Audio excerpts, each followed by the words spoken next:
ಎಲ್ಲೆಂದರಲ್ಲಿ ಕಸ ಚೆಲ್ಲಿದರೆ ಬೀಳುತ್ತೆ ಫೈನ್.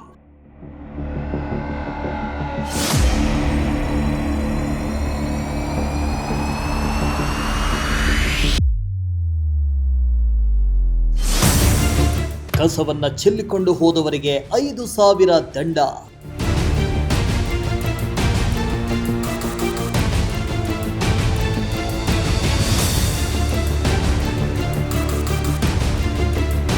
ಕಸದ ಸಮಸ್ಯೆ ತಪ್ಪಿಸಲು ಆಯುಕ್ತರಿಂದ ಕಠಿಣ ಕ್ರಮ.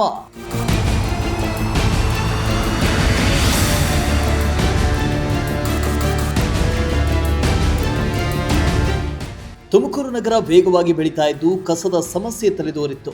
ಎಲ್ಲೆಂದರಲ್ಲಿ ರಾಶಿ ರಾಶಿ ಕಸ ಬಿದ್ದಿದ್ದು ನಗರದ ಸೌಂದರ್ಯವೇ ಮಾಯವಾಗಿತ್ತು. ಕಸದ ಸಮಸ್ಯೆ ಹೆಚ್ಚಳವಾಗಿದ್ದರಿಂದ ಗಾರ್ಬೇಜ್ ಸಿಟಿ ಎಂಬ ಹಣೆಪಟ್ಟಿಯನ್ನ ಕಟ್ಟಿಕೊಂಡಿತ್ತು. ಕಸದ ಸಮಸ್ಯೆಯಿಂದ ನಗರವನ್ನ ಮುಕ್ತಿ ಮಾಡುವ ನಿಟ್ಟಿನಲ್ಲಿ ಪಾಲಿಕೆ ಕಟ್ಟುನಿಟ್ಟಿನ ಕ್ರಮಕ್ಕೆ ಮುಂದಾಗಿದೆ.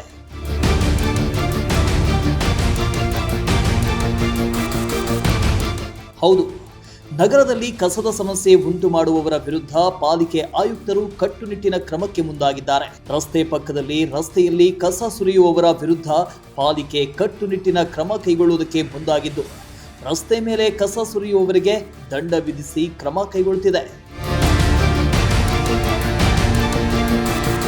ತುಮಕೂರಿನಲ್ಲಿ ಕಸದ ಸಮಸ್ಯೆ ತಪ್ಪಿಸುವುದಕ್ಕೆ ತುಮಕೂರು ಮಹಾನಗರ ಪಾಲಿಕೆ ಹಾಗೂ ಸ್ಮಾರ್ಟ್ ಸಿಟಿ ಅಧಿಕಾರಿಗಳು ಪಣ ತೊಟ್ಟಿದ್ದಾರೆ. ಕಸದ ಸಮಸ್ಯೆಯನ್ನ ತಪ್ಪಿಸಲು ಕಸ ಬೀಳುವ ಜಾಗದಲ್ಲಿ ಈಗಾಗಲೇ ಕ್ಯಾಮೆರಾಗಳನ್ನು ಕೂಡ ಅಳವಡಿಸಿ ಕಸ ಹಾಕುವವರನ್ನ ಪತ್ತೆ ಹಚ್ಚಿ ದಂಡಾಸ್ತ್ರ ಪ್ರಯೋಗ ಮಾಡಿದೆ. ಇದೀಗ ರಸ್ತೆ ಬದಿ ಕಸವನ್ನ ಚೆಲ್ಲಿಕೊಂಡು ಹೋಗುವವರ ವಿರುದ್ಧವೂ ಕ್ರಮ ಕೈಗೊಂಡಿದ್ದು ಕಸ ಚೆಲ್ಲಿಕೊಂಡು ಹೋದವರಿಗೆ ಭಾರೀ ಪ್ರಮಾಣದಲ್ಲಿ ದಂಡ ಹಾಕಿ ಎಚ್ಚರಿಕೆ ನೀಡಿದೆ.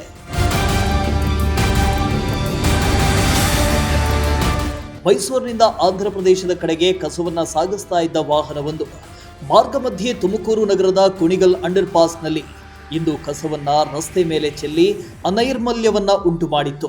ಇದನ್ನ ಕಂಡು ಪಾಲಿಕೆ ಆಯುಕ್ತೆ ಶುಭಾ ಅವರ ಆದೇಶದ ಮೇರೆಗೆ ತಕ್ಷಣ ಕಾರ್ಯಾಚರಣೆ ಕೈಗೊಂಡ ಅಧಿಕಾರಿಗಳ ತಂಡ ವಾಹನವನ್ನ ತಡೆದು ನಿಯಮ ಉಲ್ಲಂಘನೆ ಮಾಡಿದ್ದಕ್ಕೆ 5,000 ದಂಡ ವಿಧಿಸಿದ್ದಾರೆ. ಕಸವನ್ನ ಚೆಲ್ಕೊಂಡು ಹೋಗುವವರಿಗೆ ಭಾರೀ ಪ್ರಮಾಣದಲ್ಲಿ ದಂಡ ವಿಧಿಸುವ ಮೂಲಕ ಅನೈರ್ಮಲ್ಯ ಉಂಟು ಮಾಡುವವರಿಗೆ ತಕ್ಕ ಪಾಠ ಕಲಿಸಿದ್ದು ನೂತನ ಪಾಲಿಕೆ ಆಯುಕ್ತೆ ಶುಭಾ ಬಿ ಅವರ ಕಾರ್ಯಕ್ಕೆ ಮೆಚ್ಚುಗೆ ವ್ಯಕ್ತವಾಗ್ತಿದೆ. ಪಾಲಿಕೆ ಆಯುಕ್ತರು ಹಾಗೂ ಅಧಿಕಾರಿಗಳ ಕಾರ್ಯವೈಖರಿ ಇದೇ ರೀತಿ ಮುಂದುವರೆದರೆ ತುಮಕೂರು ಸ್ವಚ್ಛ ನಗರ ಆಗೋದ್ರಲ್ಲಿ ಯಾವುದೇ ಸಂಶಯವಿಲ್ಲ.